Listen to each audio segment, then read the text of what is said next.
Boa noite, olá, tudo bem? Tudo bom? Então hoje, dia 22 de abril, quinta-feira, aqui quem fala é Tef Castro, através do meu Instagram, juntamente também através do projeto Sobre o Destino, ok? Então vou iniciar essa live. Primeiro aguardar o pessoal começar a chegar. Ali o Eurico já está aqui. Eu vou iniciar, como hoje é um dia importante, é o Dia Mundial da Terra. Eu botei uma breve introdução, já que é um dia importante, certo? E hoje também iniciou a cúpula do clima, tá? A cúpula do líderes sobre o clima. Então, eu comecei essa live dizer, então, o que é a live? A live que eu vou falar hoje, assim como a sequência de lives que eu venho fazendo, é para trazer conhecimentos na área de sustentabilidade. O tema de hoje é: que planeta estamos deixando para os próximos, para as futuras gerações? É um questionamento muito importante e neste dia principalmente, tá bom? Então o nosso planeta está passando por alterações climáticas muito sérias. Os recursos naturais não são ilimitados, eles se esgotam sim. E tudo é devido ser feito para o ser humano parar de degradar, tá bom?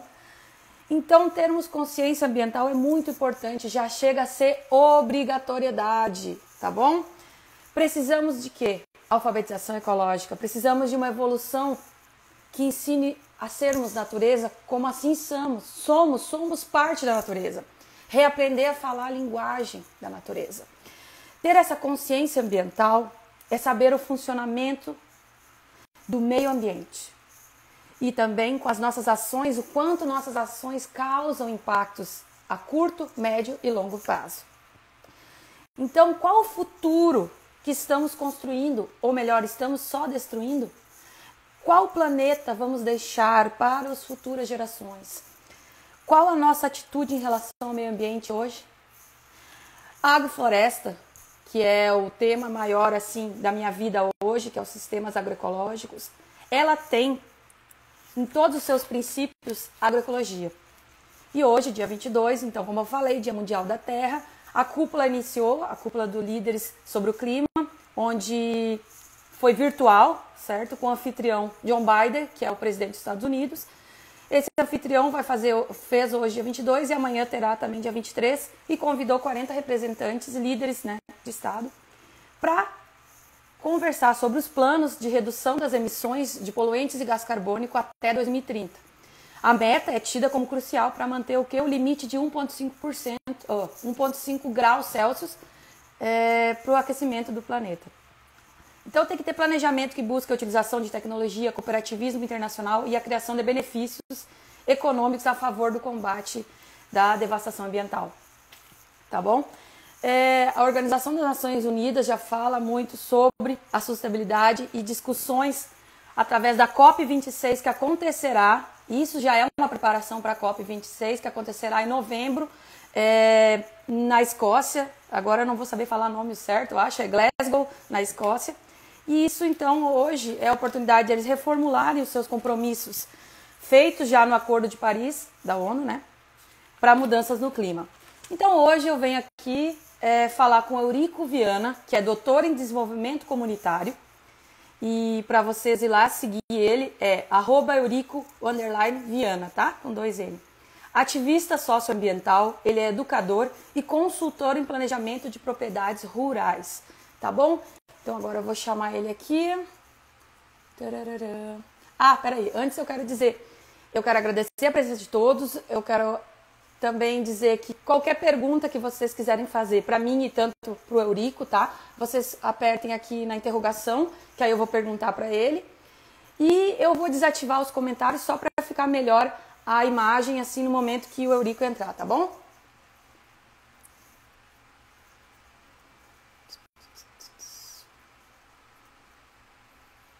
Só aguardar um minutinho. A gente convidar o Eurico para esse papo. Oi, tudo bom? Oi, Tef, tudo bom? Tudo. Eu dei uma breve introdução sobre você, mas eu gostaria que você falasse, se você quiser, mais alguma coisa sobre o seu trabalho, sobre o seu estudo. Bom, eu venho há algum tempo tentando juntar algumas áreas do pensamento e alguns movimentos e pessoas que eu julgo serem fundamentais para o movimento socioambiental brasileiro, e venho tentando colocar isso tudo dentro de algumas atividades. Basicamente, o meu histórico como pesquisador, como acadêmico do desenvolvimento comunitário, hoje em dia tem ficado para, enfim, para o trabalho porque eu escrevo, para a maneira com que eu pesquiso e conecto as coisas. E eu acabei, de certa forma, assumindo um papel de comunicador também. Mas eu acho que talvez uma das ferramentas mais fortes que eu trabalho hoje seja essa questão do planejamento rural. E eu digo isso porque existem algumas vertentes, assim, por exemplo, a Vandana Shiva, que eu fiz um trabalho hoje, fazendo uma legenda para soltar um vídeo dela, ela diz que a agricultura familiar agroecológica pode chegar a responder até 40% das soluções, das alternativas que a gente tem para a questão de mitigação do aquecimento global, das mudanças climáticas. Alguns outros pesquisadores, o Paul Hawken, do Drawdown, o Charles Massey, que é um ecologista lá da Austrália, dizem que a agricultura familiar agroecológica chega a ser 30%. Que seja 30% ou que seja 40%, uma coisa é muito importante a gente entender. 30% ou 40% do conjunto de soluções para a sociedade que a gente tem hoje. Mas essa sociedade que a gente tem hoje, ela está fadada a um declínio energético. A gente não sabe o quão rápido isso vai ser, mas a gente já está nele, né? A gasolina a R$6. E eu acho que a melhor opção, eu acredito muito que a melhor opção para a maioria das pessoas é começar a planejar uma transição das áreas urbanas muito densas para as áreas periurbanas ou para as áreas rurais. E nesse sentido, então, uma das ferramentas que eu tenho para o desenvolvimento comunitário rural, planejamento de propriedades rurais e a tomada de decisão holística, que é um módulo, vamos dizer assim, dentro da abordagem do gerenciamento holístico, que foi cunhado por um ecologista também, o Alan Savory, que é um cientista já de muitos anos, está com 82, 83. E eu junto essas coisas todas e eu acho que, na verdade, eu comecei a comunicar mais, né? No que eu falo do meu trabalho, eu comecei a me comunicar mais porque eu acho que a gente precisa também ocupar o espaço que constrói as narrativas. Então, hoje, o espaço que a gente quer conquistar no campo, por exemplo, com a reforma agrária, com as maneiras agroecológicas de produção, existe algumas camadas que antecedem a conquista desse espaço. E uma delas é a conquista por um espaço de narrativa, é uma conquista por um espaço de educação, de desenvolvimento humano, né? Então é um pouco disso, assim. Eu tenho uma formação em sociologia, desenvolvimento comunitário, fiz vários cursos nessas áreas de desenho ecológico, mas eu trabalho basicamente com a escala que é mais da linha-chave, que é uma das abordagens que deu origem à permacultura, e trabalho muito com essa questão da tomada de decisão holística, porque também tudo que a gente faz começa por uma decisão, e a gente tem um sistema de tomada de decisão que ele é reducionista. Ora ele cede para a biologia da conservação, ora ele cede para a viabilidade financeira. Então a gente fica pendulando e nunca dá conta das várias dimensões do nosso viver. E aí, nessa jornada, eu comecei a escrever, comecei a gravar, comecei a entrevistar pessoas, assim como você está fazendo, porque eu acho que esse espaço de contar história, de mostrar que um outro mundo é possível, de mostrar que outras pessoas já vivem esse outro mundo, é muito importante. E daí, cá estou. Muito bom. Eu fiquei pensando aqui, é bem isso aí que eu penso hoje, no momento que eu inicio uma live, é trazer essa oportunidade de quem não sabe ou não chegou ao conhecimento ainda do modo de produção diferenciado. Diferenciado não, mas o modo de produção ecológico.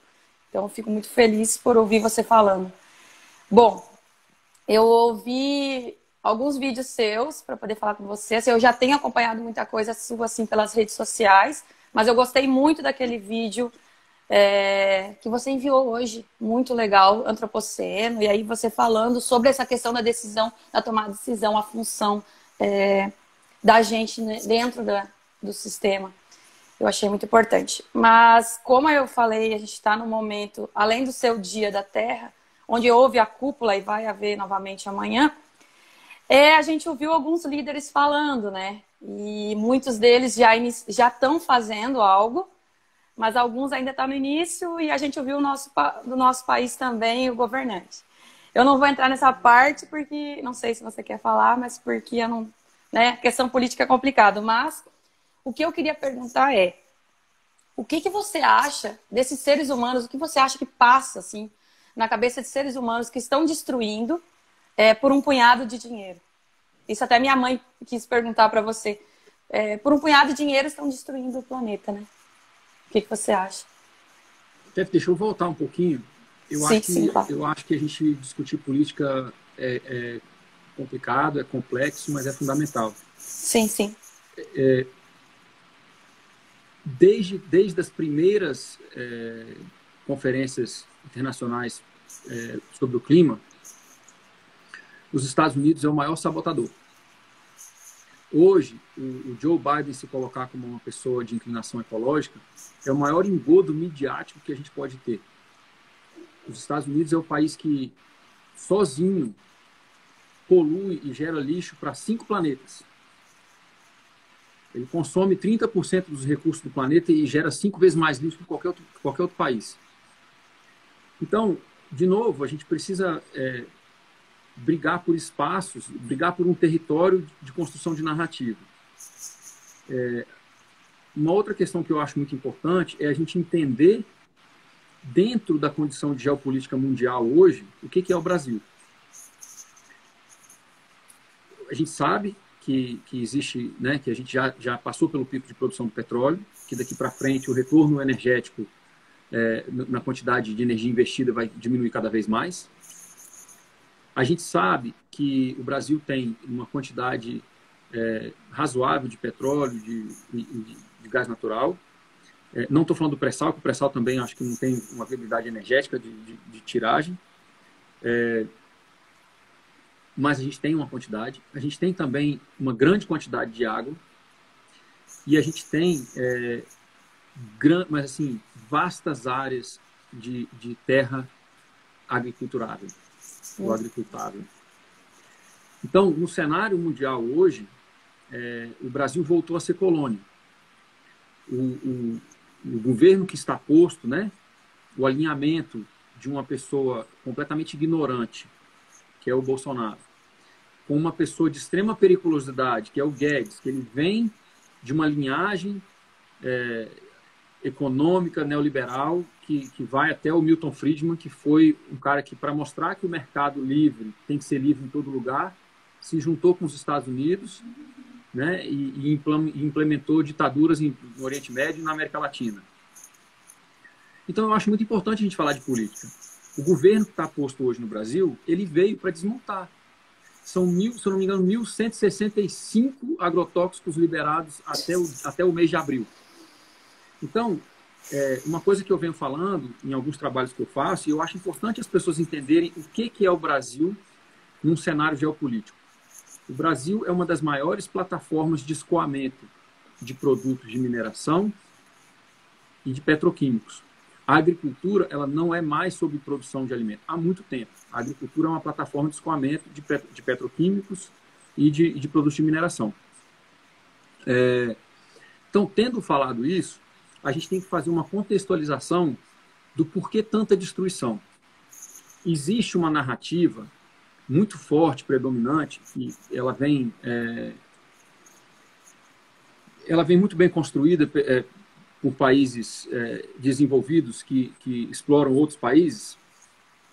E essa narrativa é a narrativa de que a pessoa pobre que joga lixo na rua é a pessoa que polui o planeta. Só que hoje a gente tem, graças ao trabalho de vários ambientalistas, de cientistas muito sérios, né, a gente tem uma dimensão da destruição. E a dimensão da destruição, ela é uma correlação direta entre o poder aquisitivo das pessoas ou dos países com a pegada ambiental delas. Ou seja, quanto maior o poder aquisitivo dentro da lógica da sociedade de consumo, mais degradação ambiental aquela pessoa causou. Então, por exemplo, uma pessoa que ganha super bem e que mora num apartamento e que organiza o lixinho dela em várias lixeirinhas separadinhas, né? E que, enfim, acha que leva uma vida neutra, aquela pessoa que tem 3 computadores na casa, 4 televisões, 2 carros, não sei quantos acessórios, não sei quantas viagens internacionais por ano, etc, etc, etc, dentro da escala de pessoas, é uma pessoa que tem um impacto ambiental maior do que o pobre, que às vezes está degradando para sobreviver. Então, essa narrativa precisa ser desconstruída. Dentro disso, a gente tem ainda uma outra escala, que é a escala das empresas, né? O Brasil gastou em agrotóxicos 36 bilhões anual. O Brasil consome 20% de todo agrotóxico produzido no mundo. Então, os grandes poluidores são as grandes corporações transnacionais que seguem sem pagar a conta do que é chamado na economia de externalidade. Ou seja, ela degrada para produzir, ela degrada para processar, ela degrada para entregar e degrada na poluição. O preço de toda essa degradação, quando você joga no cálculo econômico, eles dizem assim, não, mas isso é uma externalidade, isso não faz parte do cálculo econômico. Só que essa externalidade, via de regra, quem vem pagando nos últimos vários anos aí da Revolução Industrial, são as pessoas mais pobres. Então, é muito injusto e irônico que a gente culpe as pessoas mais pobres pela degradação ambiental, quando, na verdade, são essas pessoas que lidam com a degradação ambiental mais podre, mais poderosa, no sentido negativo que existe, que é a das corporações transnacionais. São pobres que morrem pelos agrotóxicos, primeiro, são pobres que morrem pela mineração, são pobres que comem peixe com mercúrio na Amazônia, são indígenas, são quilombolas. Então, assim, existe uma cor de quem sofre mais e existe um gênero de quem sofre mais, porque também é sempre a mulher mais que o homem. Então, quando a gente pensa assim, por que as pessoas degradam por tão pouco? Depende de quem você está falando. Um seringueiro degrada, ou julgava que um seringueiro degradava, que também não é verdade, mas enfim, julga-se que uma pessoa que vive de extrativismo numa área ecológica degrada. É uma falsidade. Essas pessoas vivem em extrativismo há milhares de anos e a coisa nunca acabou. Começa a acabar agora com a sociedade industrial. É importante dizer isso, que, na verdade, essas pessoas não é por pouco dinheiro, é por sobrevivência. Ao passo que as corporações internacionais é por ganância. Então, a gente precisa fazer essa contextualização e essa diferenciação, porque é importante isso, sabe? Sim. É bem isso aí.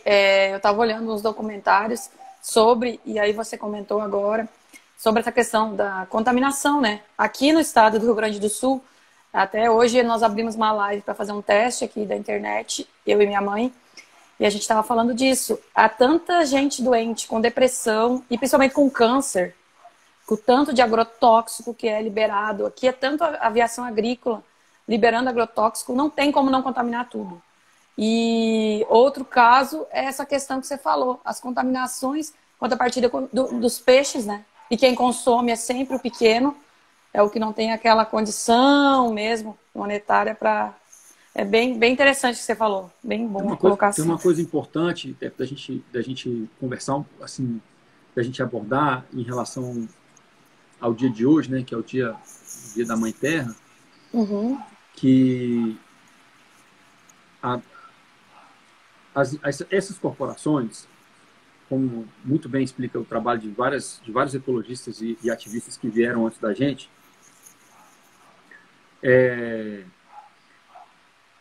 elas usaram tecnologias de guerra. Então, até hoje, por exemplo, né, o pó de rocha que a gente usa, o calcário que a gente usa, tudo isso vem de tecnologia de mineração, de tecnologia de produção de explosivos. Em toda a parte dos agrotóxicos tem uma hereditariedade que vem das guerras, né? Desde da Alemanha nazista, passando pelo Vietnã até chegar até agora. E essas pessoas fizeram o desenvolvimento desses agrotóxicos foi feito de forma a aumentar muito a eficiência deles. Então, a grande maioria desses venenos que são usados na produção alimentar, eles são hidrossolúveis.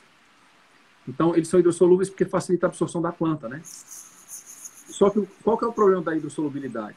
A gente hoje joga no ciclo hidrológico uma quantidade de toxinas enormes e elas têm uma vida, elas perduram por muito tempo. Então, hoje, tem lugares onde se joga muito agrotóxico por avião, se usa muito agrotóxico na produção, e esses lugares, hoje em dia, existe uma concentração de glifosato, tanto nas águas subterrâneas, quanto quando chove. Então, assim, e eu venho falando isso também há algum tempo, assim, isso precisa passar a ser enxergado como um crime contra a humanidade. Uhum. Não tem outro nome para isso. É um crime contra a humanidade. Precisa ser enxergado dessa forma, e a gente precisa contar essa história, a gente precisa divulgar esses dados, porque as pessoas precisam se importar o suficiente para começar a agir. Né? Porque, por exemplo, como que pode, um governo como a gente tem hoje no Brasil, mesmo quem votou nele, como que pode a gente não ter colocado esse cara para correr até agora? Não importa quem votou. Eu acho que quem votou tem a opção de se arrepender ou não, mas assim, quem votou e não se arrependeu é pior ainda, porque é conivente com o que está acontecendo. A pessoa tem o direito de errar. Né? Ah, eu quero uma chance, eu quero votar em outra coisa. Tudo bem, votou em uma coisa, está aí a coisa. Mas por que a coisa está aí até hoje? Porque o brasileiro está apático, porque o brasileiro não sabe, a gente não sabe onde a gente investe a nossa energia mais. Então a gente precisa saber contar essas histórias para que as pessoas se importem o suficiente para agir. A contaminação do ciclo hidrológico é uma das coisas mais sérias que a gente vive hoje na produção alimentar. As pessoas que vão vir nas próximas gerações, elas podem não ter água limpa. Como em muitos lugares pobres já não tem. Já está contaminado e as autoridades nem sabem porque ninguém vai lá ver o que está acontecendo. É muito grave isso. É horrível. E o que você falou é importante e é por isso que eu estou falando em lives e convidando as pessoas que têm um conhecimento grande, que nem você, que nem vai ter sábado no Namastê. Por quê? Porque eu vi muita gente achando bonito o que está acontecendo. Eles estão achando, nem você falou, tem gente que, né, votou, não votou, mas tem gente que está achando muito legal. Eu não sei o que passa na mente, mas é horrível estar achando bonito o grau de devastação que está acontecendo. E não é só no nível ambiental, é geral, né? É geral. A gente vê a atuação em cima da pandemia, que também está sendo, não dando importância para o tanto de mortes, né? Então, é bem feio isso aí, é muito feio. Deixa eu ver aqui, tem uma pergunta, vamos ver o que é aqui a pergunta.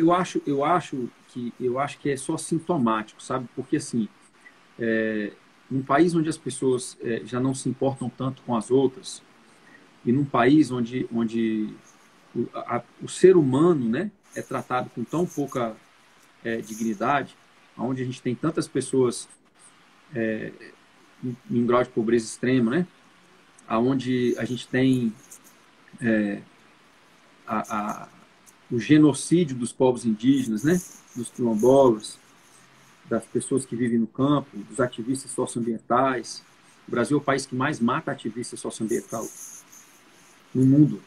Né? Então, num país desse, onde a vida humana tem tão pouco reconhecimento, eu acho que é sintomático que a natureza também não tem esse reconhecimento.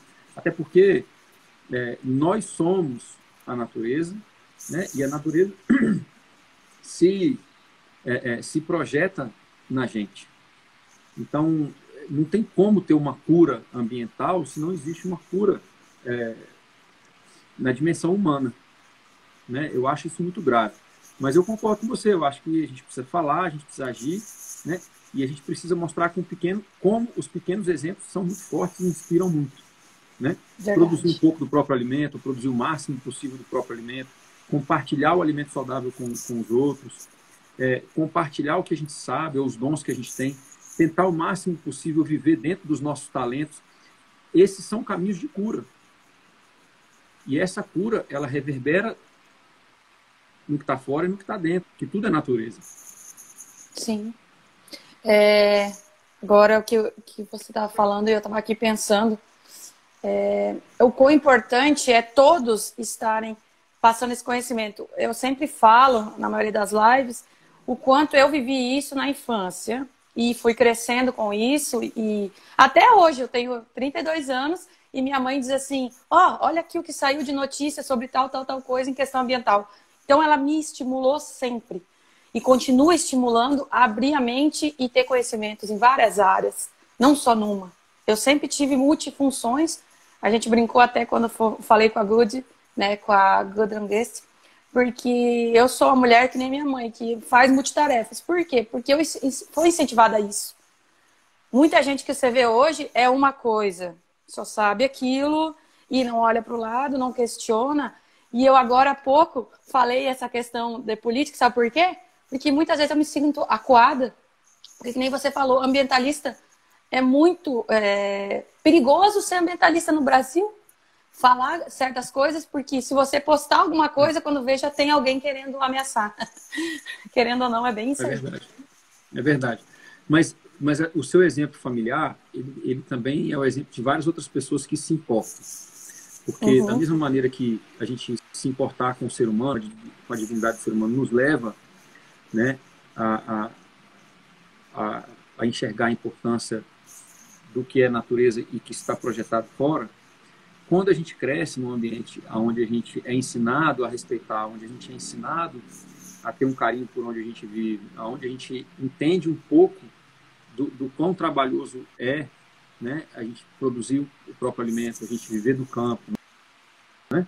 Quando a gente é criado dentro dessas condições familiares, que o contrário também acontece, que é por respeitar, por admirar e por amar pequenas coisas, pequenos eventos,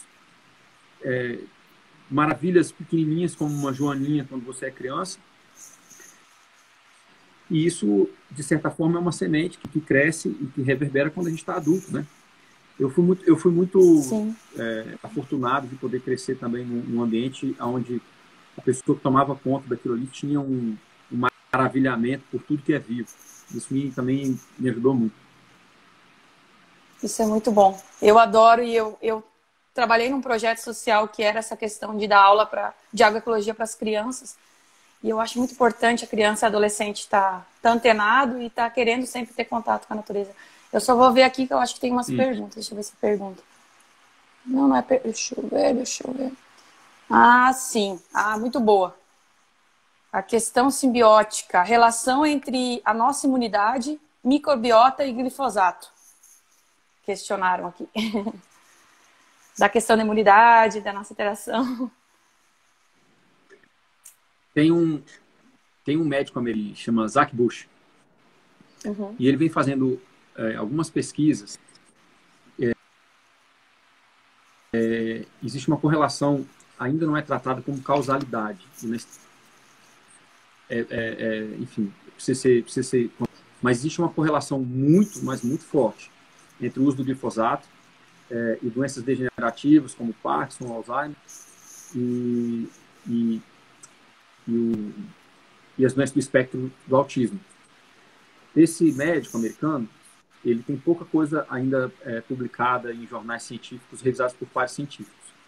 Mas uma das coisas que ele coloca é que a projeção de aumento do autismo nos Estados Unidos, em decorrência do uso do glifosato, para daqui, acho que é 2030, 2040, se não me engano, é que talvez uma em cada 4 crianças tem autismo.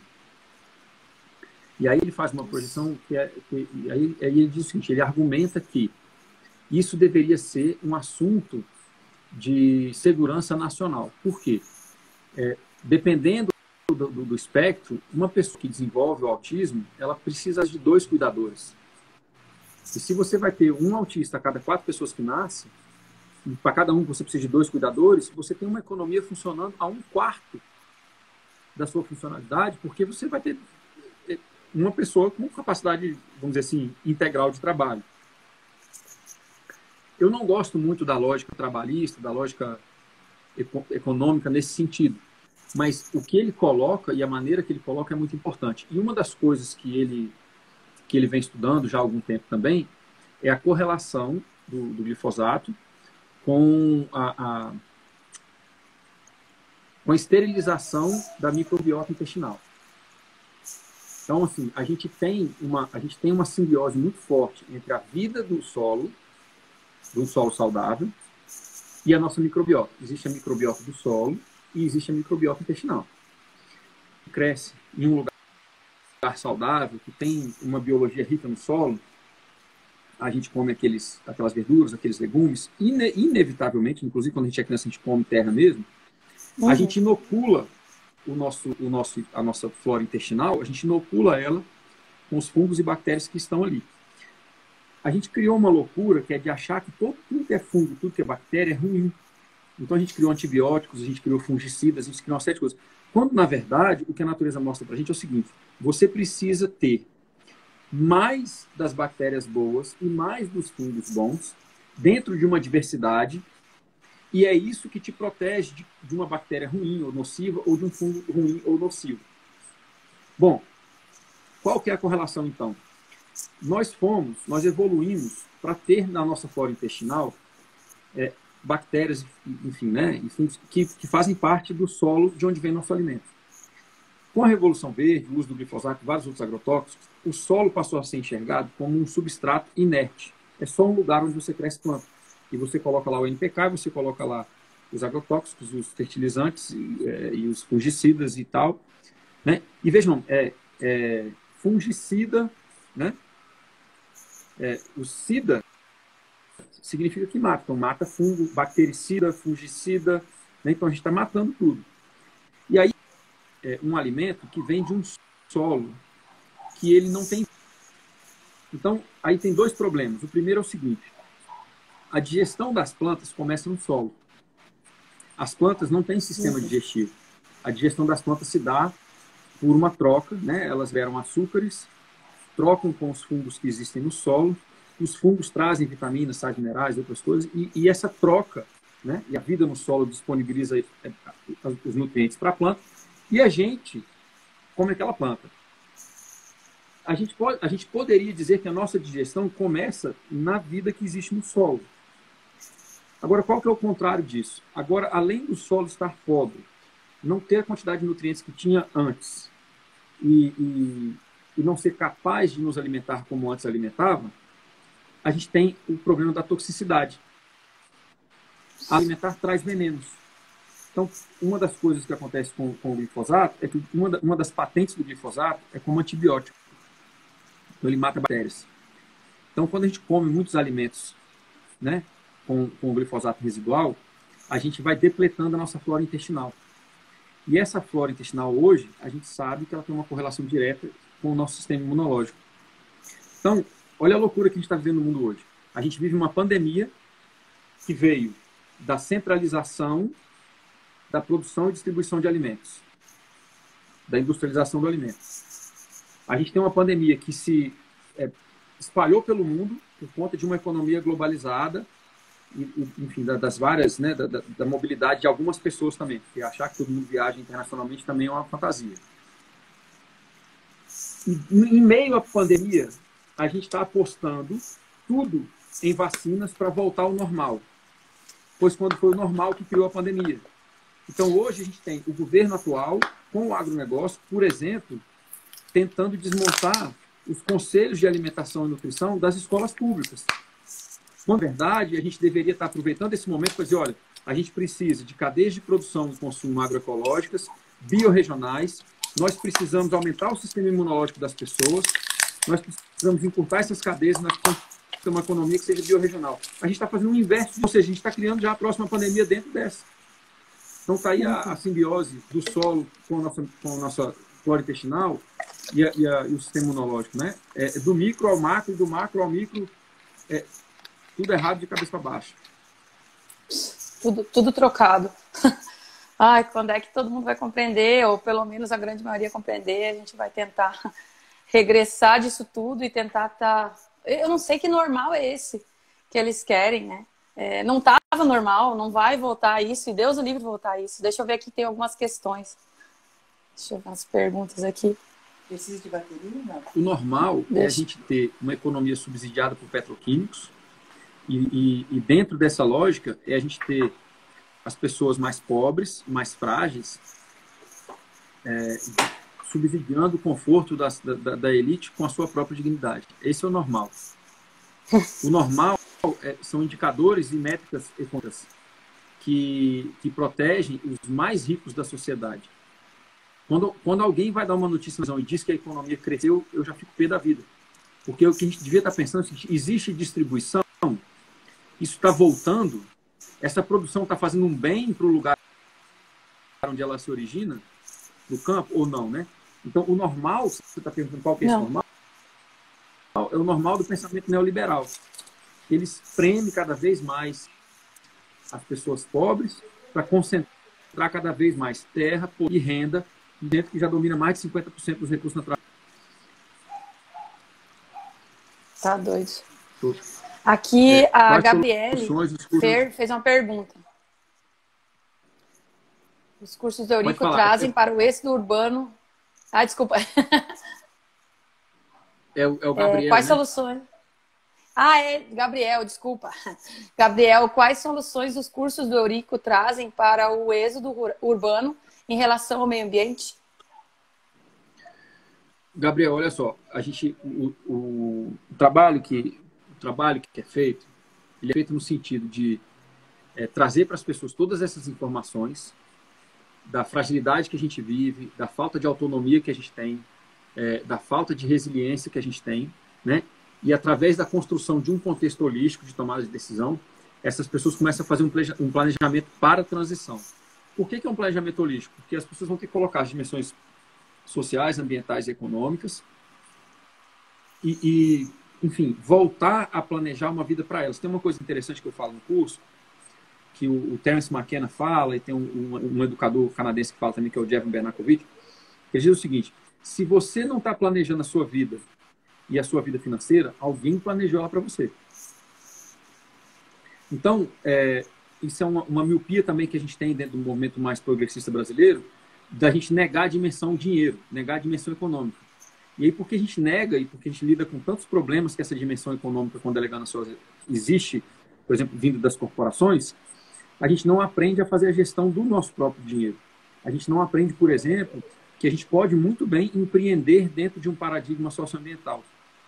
Então, dentro do curso, a gente trabalha com isso. As pessoas que já estão no campo, elas recebem um subsídio para fazer um planejamento de gestão e de implementação diária do campo para o campo, ou seja, de métodos de produção talvez obsoletos e ultrapassados para métodos de produção agroecológicos e regenerativos. E as pessoas que estão em transição da cidade para o campo recebem também um subterfúgio de planejamento e gestão e de já chegar economizando os erros.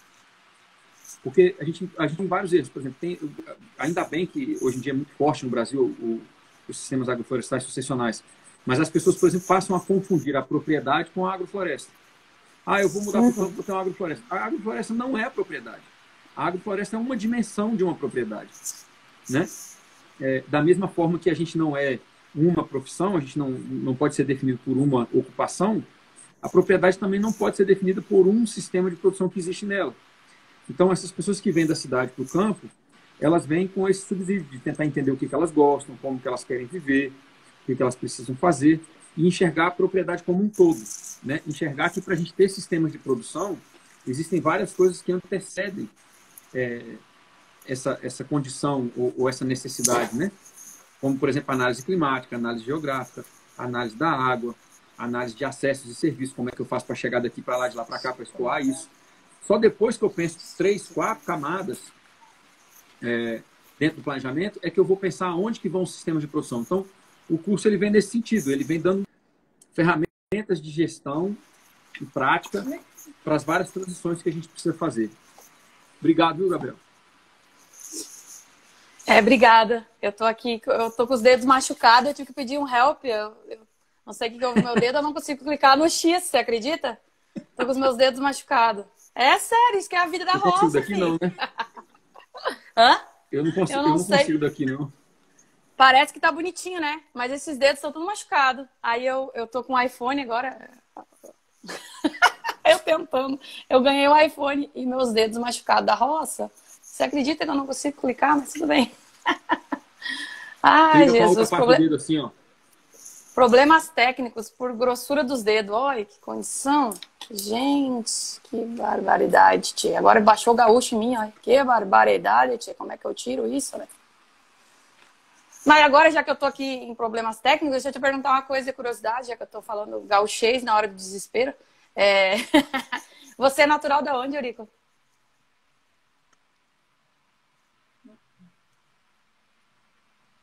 Ué? Eu sou Cortou o de áudio. Brasília, eu cresci em Ah, Brasília, natural de Brasília. meu avô veio para cá.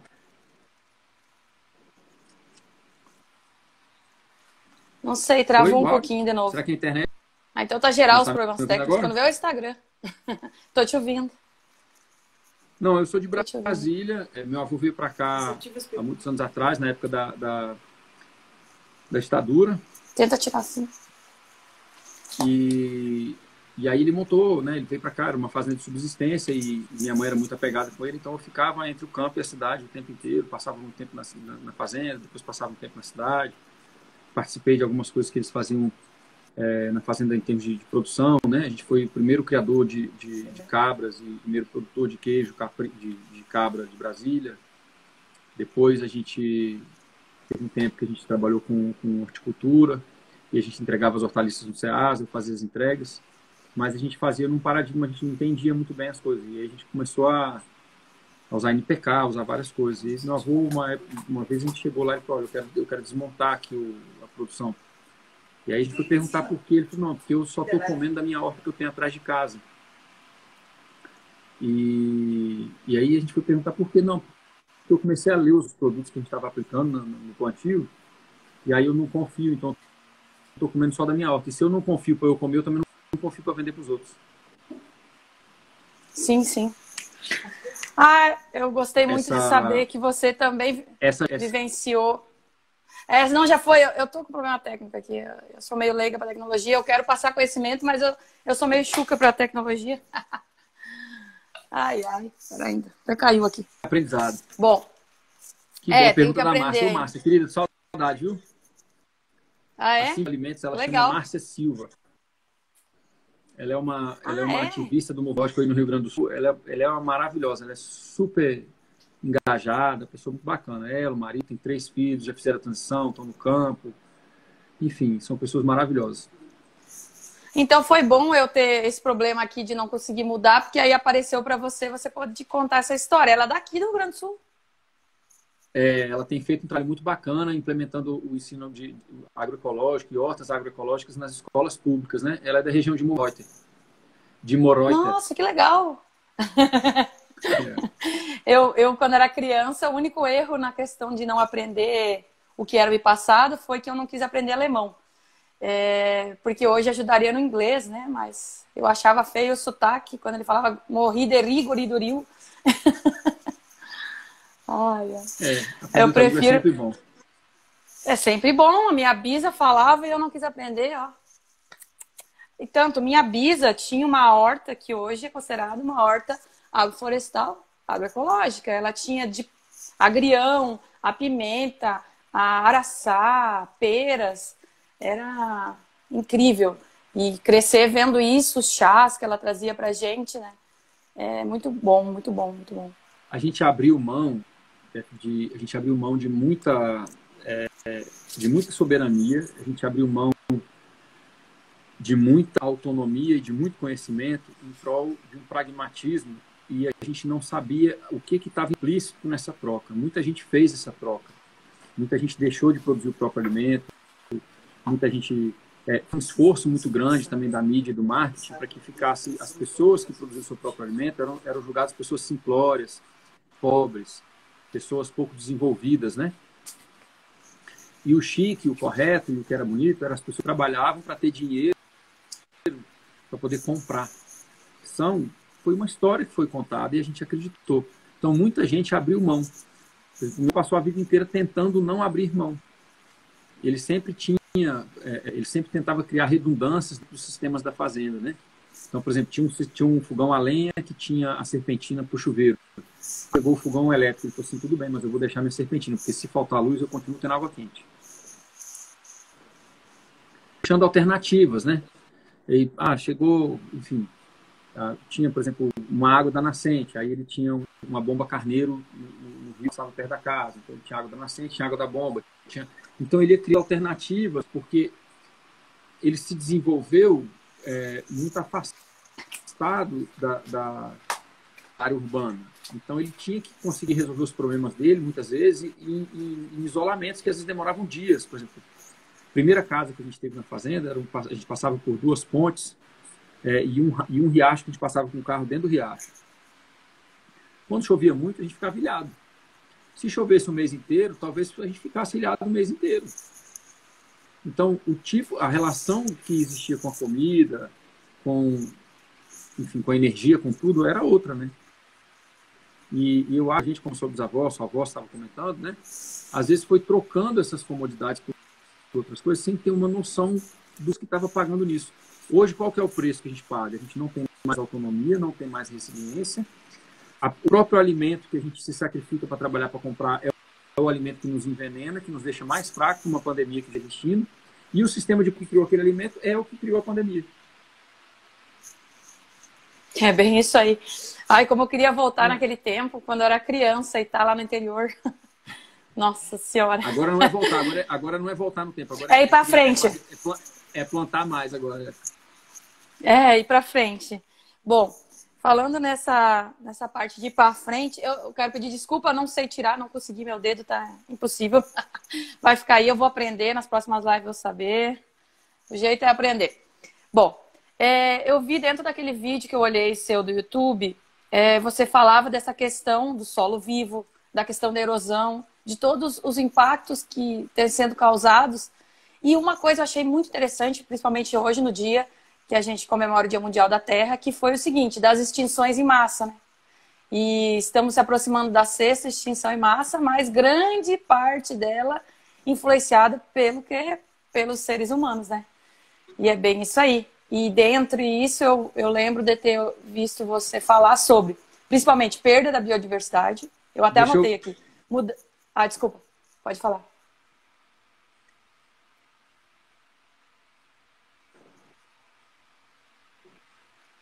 Não, cortou pode falar, um pouquinho seu áudio. Biodiversidade, pode falar. A perda da biodiversidade, mudança do relevo e mudança do relevo e a produção de alimentos e monocultura, que me gravou também bastante essa questão. Tá. Bom, vamos fazer o seguinte. As pessoas que estiverem assistindo a gente aqui agora, isso é uma videoaula que eu gravei para o 9º Simpósio de Agricultura Familiar do Estado da Bahia. Eu chamei essa aula de 2 contextos e 2 funções, né? A gente tem 2 contextos para trabalhar. O primeiro contexto é o antropoceno, que foi isso que você falou. Vou tentar resumir bem rapidinho. O antropoceno, na verdade, é uma era geológica. A gente já está dentro dela.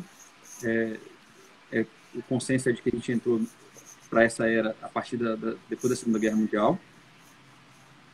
E ela é marcada pelo movimento de solo. Esse movimento de solo ele é feito pela indústria da mineração, ele é feito pela indústria de construção civil, a terraplanagem que a gente faz para todo lado, e pela agricultura, porque a gente hoje move mais solo com a agricultura do que os vulcões moveram em eras passadas. Ou seja, a gente perde a erosão do que a quantidade de alimento que a gente produz. Então, a biodiversidade fazem parte dessa era geológica. E a gente não está entrando na extinção em massa. Nós, na verdade, já estamos avançados dentro da 6ª maior extinção em massa da história da vida no planeta. E essa é causada pela ação humana. Então, uma das... Assim, em ritmo e quantidade de biodiversidade, é uma das piores extinções que a gente tem. A gente tem tanto dado com um número de espécies muito grande, como tem feito isso muito rapidamente. E dentro disso, a gente tem um segundo contexto, que é assim, se a gente consegue que ela é holística, que ela leve em conta o meio ambiente, que ela leve em conta a qualidade de vida das pessoas, e que ela leve em conta a viabilidade econômica biorregional, a gente então consegue mudar isso. A gente começa a conseguir entender de alfabetização ecológica, começa a entender o que é função de paisagem, né? Uma paisagem ela tem função quando ela tem captação de luz solar estratificada, quando ela tem um ciclo hidrolodável, quando ela tem matéria orgânica em decomposição biológica cobrindo o solo, quando ela tem biodiversidade. Então, isso é função de paisagem. Então, a gente primeiro precisa recuperar a função de paisagem, né? Precisa entender a alfabetização ecológica e precisa recuperar a função de paisagem no passo, na medida em que a gente vive e produz. E aí, a último contexto de 2 funções é a gente conseguir resgatar a função do ser humano. A nossa função é de complexificar a vida. A nossa função é de melhorar. A nossa função é de melhorar as áreas que já foram dadas, mais vida possa existir ali. E quando um número maior de pessoas conseguir assumir essa função, a gente vai estar mais alinhado e com mais chance, né, de criar um futuro viável para as próximas gerações. Porque como está hoje, nós estamos deixando para as próximas gerações um planeta seco, poluído, sem vida, né, enfim, e completamente inóspito para a produção de alimentos e para o vivo humano, né? Sim. Tanto é que eu testei aqui, Pode. ó, se você a parte do seu dedo aqui, ó. Vamos ver se eu vou. Se você Jesus, segurar o telefone e tocar com ela, você consegue. Apoia o telefone por trás, faz assim, ó, que você consegue tocar na tela. Eu fiz aqui e consegui. Pessoa leiga, é mesmo? Oxi. Oh, meu Deus. Ah, bom, já tá acabando a live, senão eu vou perder muito tempo aqui, peraí. Vamos deixar assim. Deixa eu ver se tem mais alguma, que aí quando eu troco aqui, se tem mais alguma questão. Vamos ver. Se tiver muita pergunta sem responder, manda para mim, faça um vídeo e respondo. Tá. Quebra de paradigma, se encontrar o propósito e casar com a vocação. Ah, aqui, gostei disso aqui, ó. Quebra de paradigmas, encontrar seu propósito e casar com a vocação da sua terra. Sim. De transição, eu falo que a gente tem transições para fazer. Uma dessas transições é desenvolver sensibilidade para chegar no lugar e ver quais são as aptidões do lugar. Aquele lugar é um lugar que se presta, por exemplo, para a integração animal, para mais ou menos integração animal. É um lugar que deve estar todo florestado, deve estar mais ou menos florestado. É um lugar para a produção de hortifruti, ou é um lugar que serve para outras coisas. Então, assim, ter alfabetização ecológica e sensibilidade para chegar no lugar e entender o que o lugar pode oferecer. E não vir com uma mentalidade produtivista, urbana, e chegar num lugar e dizer assim, eu vou produzir tal coisa. E vem com a ideia fixa e chega no lugar e impõe aquela ideia no lugar. Aí tem problemas. Um, que o lugar pode ser que ele não seja propício para aquele tipo de produção.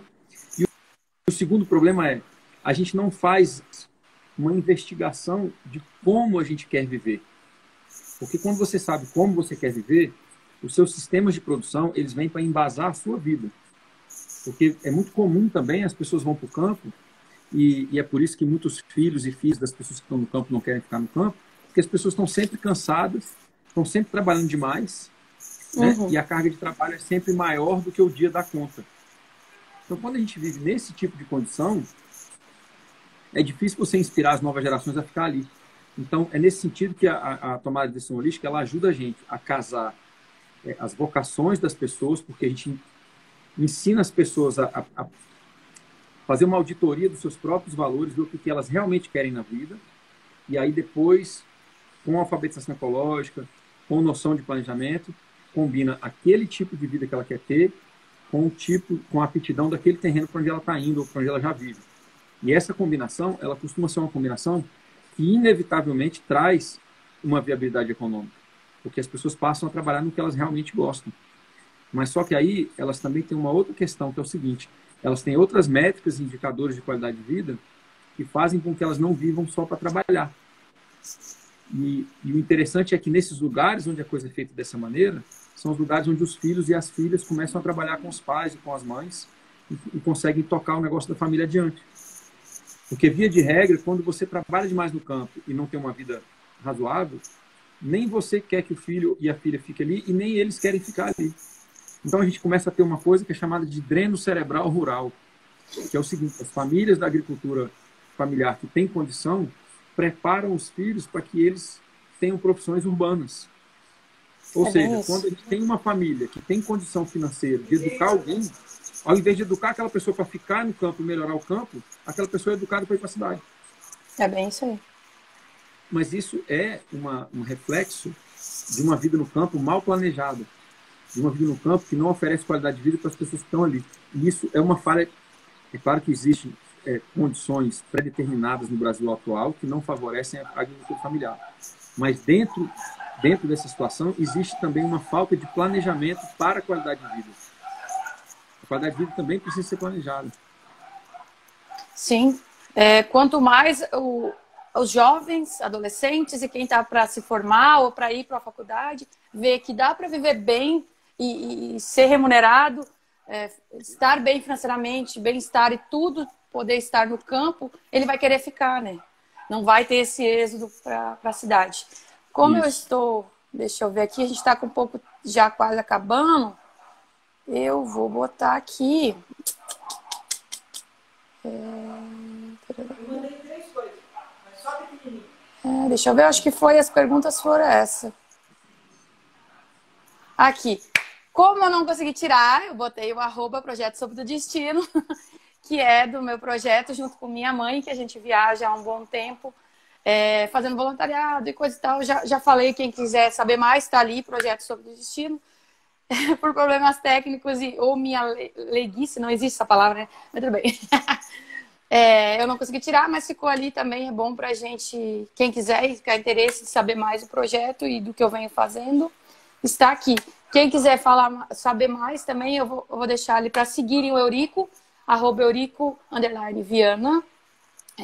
E eu quero ver, primeiramente eu quero agradecer imensamente pela sua presença nesse momento aqui, nesse momento importante para a gente que gosta do planeta que estamos vivendo e queremos ele regenerado, produzir ecologicamente e falar de agroecologia.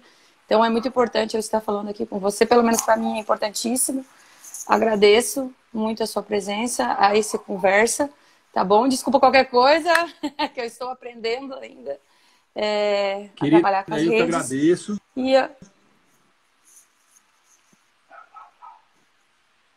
Não, eu agradeço e reforço que a luta pelo território que a gente possa produzir de uma maneira que seja ecologicamente regenerativa, que seja socialmente justa e economicamente viável para as pessoas que moram ali, ela começa pela disputa do território de narrativa. A gente precisa saber contar as histórias, precisa saber transmitir os dados, precisa saber ensinar e compartilhar os casos de sucesso. Quando a gente compartilha o erro, as pessoas podem encurtar o caminho delas e errar menos que a gente, né?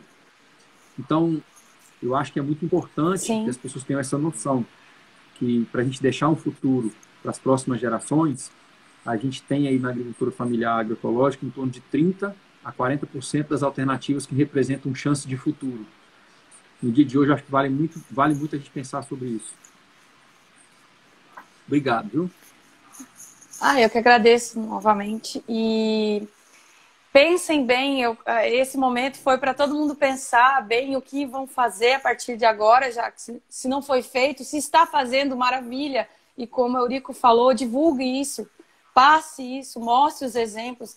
A gente tem a sorte de hoje ter bastantes exemplos, graças ao nosso país, temos pessoas importantes na área. Nós tínhamos Ana Primavera, que, cara, eu não sabia, ela deu aula aqui em Santa Maria, próximo onde estou. Hoje eu sei, na época que eu estava aqui, ela estava ainda viva, eu não sabia, sabe? Não chegou esse conhecimento a mim. Então é importante que chegue o conhecimento para a gente saber isso. E temos Ernest Guess, que para mim é um cara incrível também. Temos exemplos maravilhosos de pessoas que estão fazendo. Então busque esse conhecimento. Quem tem interesse, quem quer fazer a diferença, faça. Do pouquinho que for já é importante. Se conseguir fazer um monte, melhor ainda, né? Passar conhecimento. Não sei se você tem mais alguma coisa que você gostaria de falar, Eurico.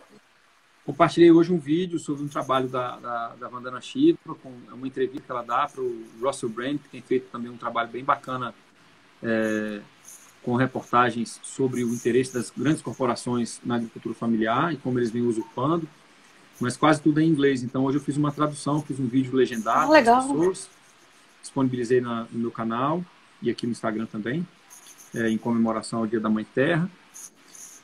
E dizer que amanhã não, terça-feira da semana que vem, começa mais um curso. Quem quiser participar do curso ainda dá tempo. O link para as informações do curso está na minha bio. E dizer que as pessoas que vêm chegando para o curso, a gente tem montado uma interessante, com produtores, com agroecologistas, com pessoas muito bacanas.